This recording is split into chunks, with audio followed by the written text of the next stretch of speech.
So I think about designing a community that's highly functional. I think a lot in the morning after I wake up because I have these dreams really related to this stuff. And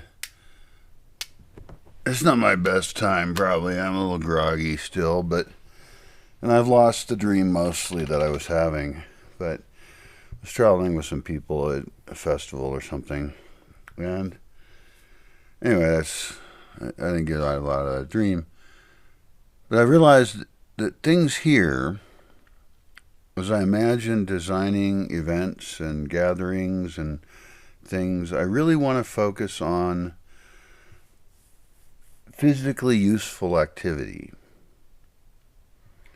We could look at something like Burning Man, where the beauty of it is that it is temporary. That it's like the monks who make an intricate sand pattern and just wash it away. Except it kind of isn't that. It's extremely expensive, lots of resources put into it for a temporary consumer festival, which they could say is not consumption because there's no commerce on the site itself other than drugs and probably in some form sex. And perhaps that's one of the underlying motivators for what a lot of people do at Burning Man. But that was one of my problems I had, and I haven't been to Burning Man since 2004. But it was one of the problems I had was all my friends were working so hard and putting so much resources into something that was so completely temporary. And that's because it's really the easier way to go.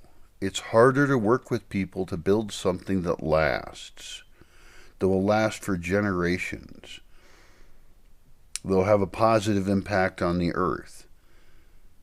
And Burning Man certainly isn't that. It's a massive waste from a physical standpoint. Now, from a social standpoint, it's absolutely beautiful. There's been tons of spin-off projects that have happened. It's opened people's eyes that there can be another way of being for a very, very brief period of time. A very fake period of time. One that's extremely energy intensive. And it kind of pretends that there's a lot of philosophy behind it, but there isn't much.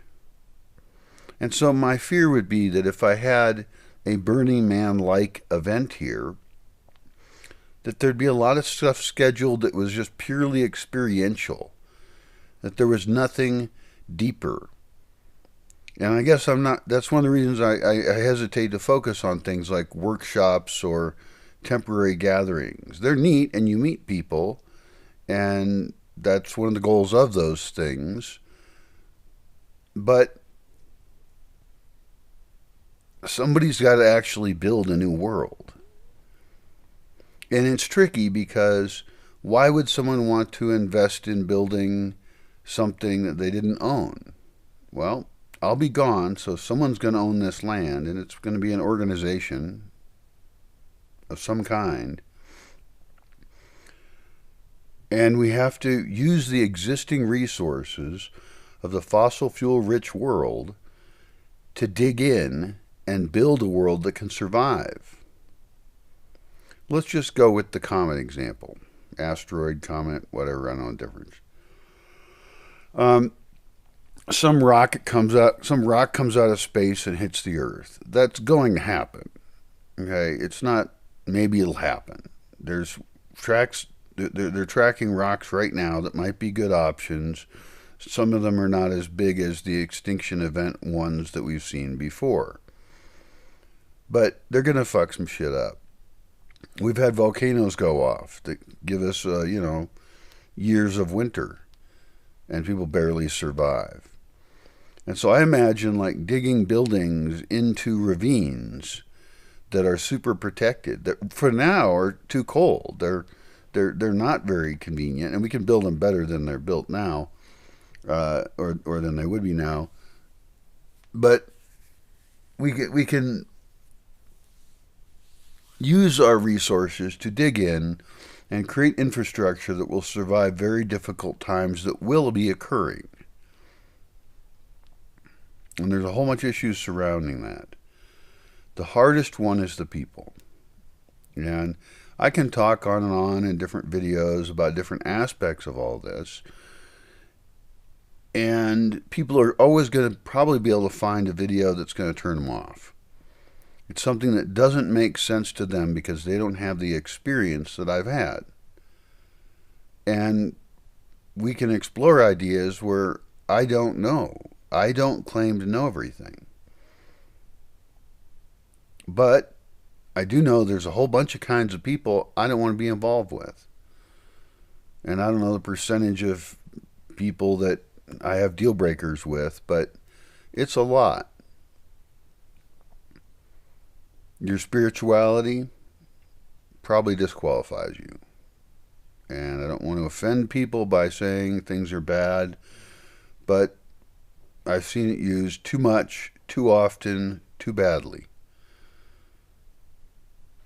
So your spirituality is probably out. And that's spirituality light, like astrology and tarot, and even something like psychotherapy is some kind of weird power trip where a person gets off on having someone else pay them to tell them what to do with their life. Well, I happen to be a really strange guy, and I have lived a very strange life. Nobody's qualified to tell me what the fuck to do. Now, they're qualified to negotiate with me if we are in range of some kind of agreement. Negotiate with me about how that could work out. And I'm very flexible on that. I need people in all kinds of different roles. I know my weaknesses. And one of them is actually, it's interesting, is I don't really like the physical world very much. But I know that anything that happens here has to be very focused on the physical. We can't just be having little discussion circles all the time and spiritually experiences and connecting with each other. I want atoms moving all the time, every day, lots of them. And I want to collect the kind of people who enjoy doing that. We have bread to bake. We have chickens to raise, rabbits to raise, rabbit fur clothing to make. We have gardens to create that are going to be really interesting and experimental in ways that have never been done before. I've done a bunch of small experimental gardens, and often I don't have the time to follow through or be scientific enough about it. So we need people who have the attention span and labor to actually make those gardens happen. And if we do experimental gardens, a bunch of them aren't going to work out very well. Kind of by definition, right? I mean, if you like, we had a garden, for just as an example, we had a garden where we tried to raise nopal seeds, a puncha species, and we had two of them, and we put a bunch of fermented stuff on one and not the other, but then it grew over before we really had a chance to. These tiny lights are bullshit. They don't last more than 10 minutes. I kind of knew that. I mean, they cost $4, so what do you expect? But we didn't get great results out of that experiment. We tried some growing of agave experiments, and they didn't go well. And then we found one that did go well. And what's interesting is the one that did the best was kind of an accidental garden. It wasn't even well thought out. And I think this is the reason to do a lot of small experiments and keep really good track of them. And then we will find magic solutions. And I have found some where we can have a surplus of something completely because we found the one way that we found so far that works really, really well. Some other deal breaker people I'm going to mention. I can't publish this shit. It's just going to offend people. But vegans, no. Really into drugs, like smoking pot all day,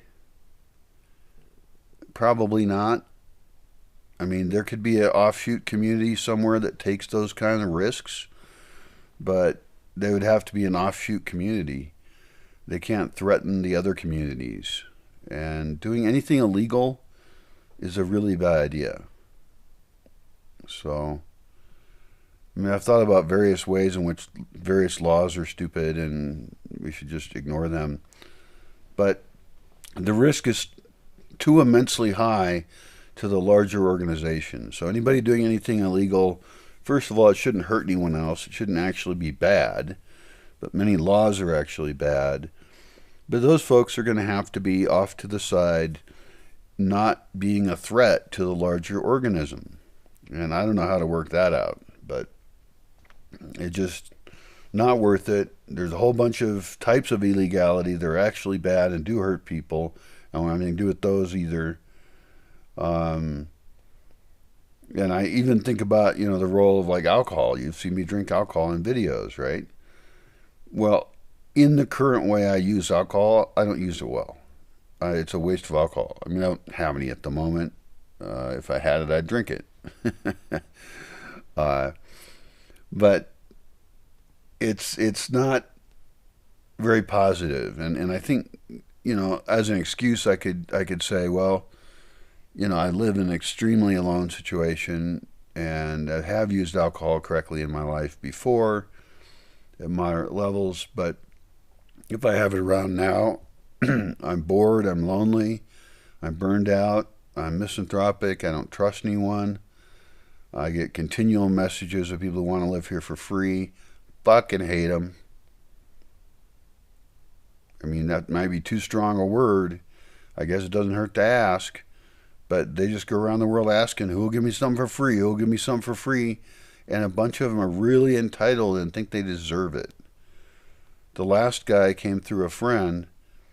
This is like yesterday. And he has one Twitter account, no pictures of him.